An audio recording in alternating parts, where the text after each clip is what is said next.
이 시간 우리 옆에 계신 분과 이렇게 인사할까요? 하나님께서 당신의 예배를 기뻐하십니다.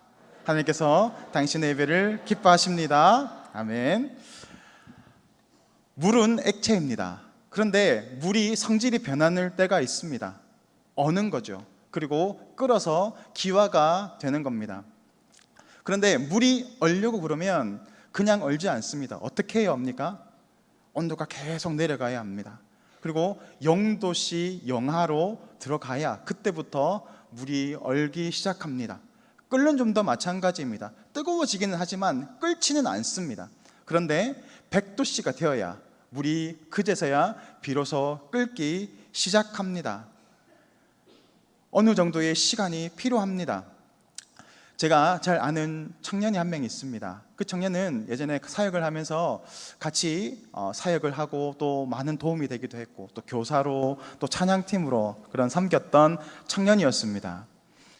참 신앙이 좋았고 참 저를 잘 따르고 그래서 좋은 관계를 유지했는데 참 안타까운 점이 하나가 있었는데 그 청년은 직장의 문이 잘 열리지가 않았습니다. 열심히 사역도 하고 또 삶도 열심히 살고 공부도 열심히 하는데 직장의 문이 그렇게 열리지 않았습니다. 그러니까 너무 높은 데를 지원하는 거 아니냐. 자기는 거기에 꿈이 있다는 겁니다. 하나님이 주셨던 비전이 있다는 것입니다. 그래서 그래 우리 같이 기도하자. 근데 또 떨어지고 또 떨어지고 7년이 되고 떨어지고 8년이 되어도 붙지 않습니다. 그때 저에게 이 불안함이 찾아왔습니다. 얘가 계속 떨어지는 건 아닐까? 이쪽이 아닌 건 아닐까? 제가 권유를 했습니다. 이쪽이 아닌 게 아닐까? 다른 데를 한번 찾아보는 게 어떻겠니? 그랬더니 이 친구 단호합니다. 아니에요 목사님.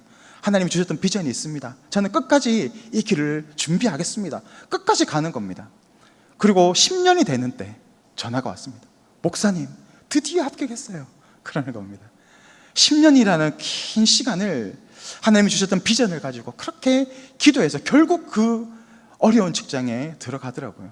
지금은 너무너무 승승장구하고 잘 살고 있다는 연락을 받고 있습니다. 때때로 하나님이 주신 그 비전을 붙잡고 살아갈 때 우리는 모든 것을 다 내려놓고 오직 하나님만 바라봐야 하는 그 고난의 자리로 인도함을 받을 때가 있습니다. 그때 너무너무 힘이 들지요. 하나님이 살아계신 게 맞는가? 하나님은 나에게 왜 이러한 시련과 고난을 주시는지 이해하기가 참으로 힘들 때가 많습니다. 오늘 아브라함 역시도 그러한 마음을 가졌을 것입니다.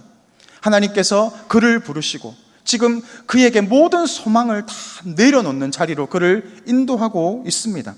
오늘 말씀 9절을 보면 하나님이 그에게 이렇게 말씀하십니다. 하나님이 그에게 일러주신 곳에 이른지라. 일러주신 곳, 장소를 이야기합니다. 이곳은 어디일까요? 우리가 잘 알다시피 모리아 산입니다. 그런데 단지 그 장소로 가라는 것이 아닙니다. 하나님이 일러주신 곳은 장소뿐만이 아니라 그곳에 무엇을 드리라는 겁니까? 자신이 가장 사랑하는 그 독자 이삭을 번제물로 바치라 라고 하는 그 명령을 받고 지금 아브라함이 나아가고 있는 것입니다. 아브라함이 이 순종을 하기가 쉬웠을까요? 엄청난 번민과 고민을 하지 않았겠습니까? 그런데 성경을 바라보게 되면 아브라함의 이 단호한 모습이 드러나고 있는데 창세기 21장 14절 말씀을 보면 이렇게 기록되어 있습니다. 아브라함이 아침에 일찍이 일어나 아침에 일찍이 일어나서 뭘 했다는 겁니까? 이삭을 번제로 드리기 위한 모든 준비를 마치고 아침에 일찍이 일어나서 출발했다라고 말하고 있습니다. 과연 믿음의 조상 같지 않습니까? 어떻게 자신이 그 사랑하는 독자 아들 이삭을 번제물로 바쳐야 하는 그 자리로 나아가는데 아침에 일찍 일어나서 그 3일길이나 되는 그 길을 나아가고 있는 그 모습을 바라보게 되면 참 감탄만 나올 뿐입니다. 어떻게 이렇게 믿음의 삶을 살아갈 수 있는가? 어떻게 아브라함의 이 믿음으로 나아갈 수 있었는가? 오늘 신약에서는 그 아브라함에 대해서 이렇게 기록하고 있는데요. 히브리서 11장 18절 말씀에 그 비밀이 기록되어 있습니다. 다 같이 우리 히브리서 11장 18절 말씀 다 같이 읽겠습니다. 시작. 그에게 이미 말씀하시기를 내 자손이라 칭할 자는 이삭으로 말미암으리라 하셨으니. 아멘. 무슨 말입니까? 지금 아브라함이 담대한 믿음으로 나아갈 수 있었던 것은 바로 하나님께서 주셨던 이 약속을 붙잡고 있었기 때문입니다. 하나님이 주셨던 그 약속, 바로 이 이삭을 통해서 너희의 자손이라 칭함을 받게 될 것이고, 또 바닷가의 모래와 같이 수많은 자손들이 너의 씨를 통해서 나오게 될 것이라는 그 약속을 아브라함은 믿음으로 붙잡았기 때문에 이런 정말 곤란하고 어려운 이 명령을 온전히 순종함으로 나아갈 수 있었던 것입니다. 그래서 지금 아브라함이 이삭을 번제물로 바친다고 할지라도 그는 하나님께서 능히 이삭을 죽은 자 가운데서 다시 살리실 줄로 생각하였다라고 오늘 성경은 말하고 있는 것입니다. 때로는 다 내려놓아야 할 때가 있습니다. 온전한 순종으로 나아가도록 우리를 이끌어 가실 때가 있습니다. 그리고 약속을 붙잡고 믿음으로 나아가면 바로 하나님께서는 어떻게 하십니까? 이삭을 바치려고 했을 때 천사를 통하여서 아브라함아, 아브라함아, 내 독자 이삭에게 손을 대지 말라라고 하십니다. 그렇게 이러한 문제가 해결됨을 바라보게 됩니다. 그리고 더 중요한 부분들이 있습니다. 지금 아브라함이 믿음의 모습이 하나가 더 나오고 있는데, 바로 독자 이삭을 바쳤던 믿음뿐만이 아니라 13절에서 그의 믿음의 행동이 하나가 더 나옵니다. 다 같이 읽겠습니다. 13절 말씀입니다. 시작. 아브라함이 눈을 들어 살펴본즉 한 순양이 뒤에 있는데 뿔이 숫풀에 걸려 있는지라. 여기서 발견하셨습니까?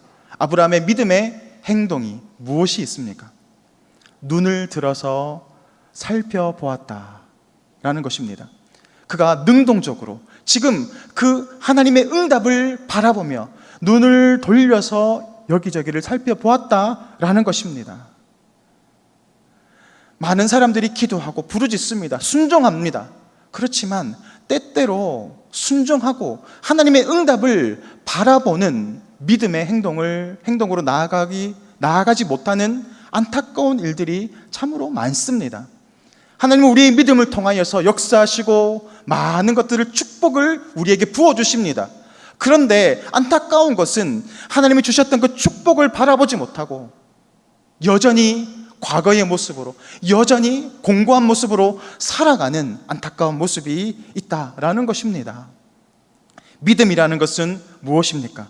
믿음은 말씀에 순종함으로 시작하는 것이고, 또한 그 응답을 바라봄으로 증거되어야 한다라는 것입니다. 하나님 우리의 기도를 들으십니다. 우리의 믿음을 통하여 역사하십니다. 그리고 그 응답을 바라보기를 원하십니다. 그가 바라보았던 응답이 무엇입니까? 바로 뒤에 숫풀에 순양이 걸려 있는 것입니다. 하나님께서는 아들 이삭을 번제로 드리라고 하셨습니다. 그러면 반드시 이 명령은 준행되어야 합니다. 하나님은 시건치 않으시는 분이시기 때문에 그렇습니다. 그런데 아들을 손을 대지 말라. 그리고 무엇을 예배해 주셨습니까? 바로 뒤에 순양을 예배해 주셔서 그 순양을 이 이삭을 대신해서 번제물로 바치게 하셨다라는 겁니다. 오늘 아브라함은 이것을 가리켜서 여호와 이레라고 말합니다. 이 뜻은 무엇입니까? 여호와의 산에서 준비되리라 라는 뜻입니다.